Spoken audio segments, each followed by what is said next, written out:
शहरातून जाणाऱ्या कल्याण बदलापूर महामार्गावर मद्यधुंद अवस्थेत असलेल्या कार चालकाने अनेक गाड्यांना धडक दिली। हा अपघात इतका भीषण होता की अपघातात 3 जणांचा जागीच मृत्यू झालाय।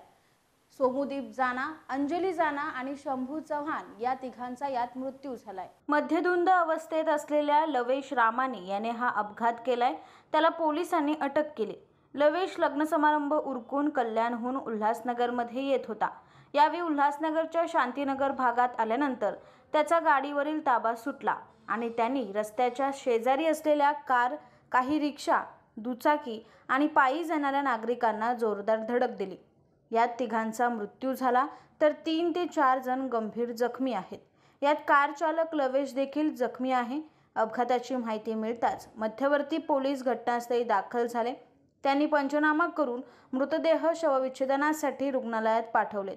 सध्या जखमींवर शासकीय रुग्णालयात उपचार सुरू आहे। ब्युरो रिपोर्ट, न्याय दरबार, उल्हासनगर।